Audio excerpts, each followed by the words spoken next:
Hello everyone, Dan here from the Next Issue Podcast. On today's video, I'll be doing a review for Mighty Morphin Power Rangers, The Return number 3. This is a new book from Boom Studios. Let's take a look at the creative team before we get into this book. In this book, we have writers Amy Jo Johnson, the original Pink Ranger, and Matt Hotson, with art by Nico, colors by Dono Sánchez-Almara, letters by Dukeshire, uh, character designs by Dan Mora, and we also have a plethora of covers. You can see some at the end of the video. Um, I really have been enjoying this book. It's been really fun. I was actually able to pick it up by the time I got to do the review now. So yeah, I love this. I love this cover. I also really something fun. And this is not something I talk about much because normally I do all these videos in advance, but in this case, uh, the quality of the paper in this book, it's very interesting. It's feels very smooth. It doesn't feel like here I have another comic book.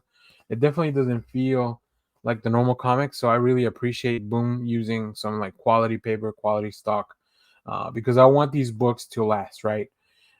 So really cool revelations in the second issue. Let's talk about what's going on in this one. On this third issue, let's talk about what's going on here.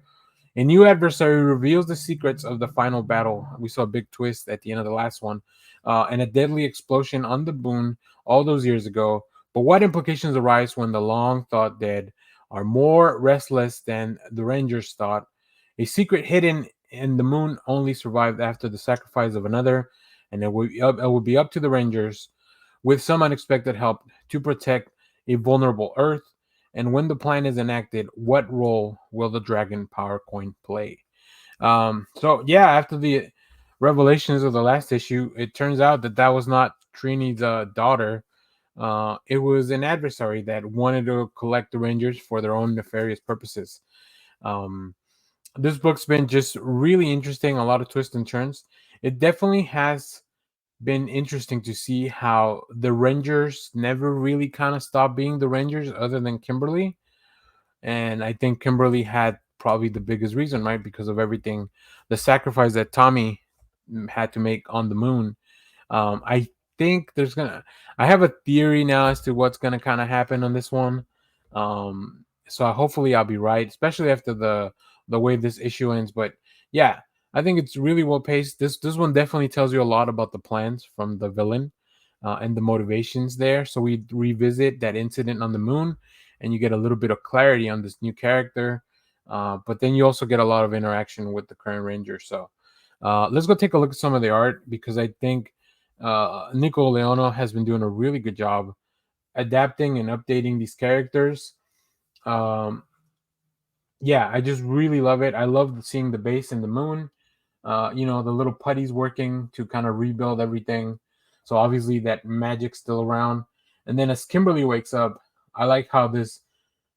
I just love the out of frame. Like the fuzzy look in the second panel as we kind of start. She wakes up, and then of course we know that this is now we recognize who Selena is, right?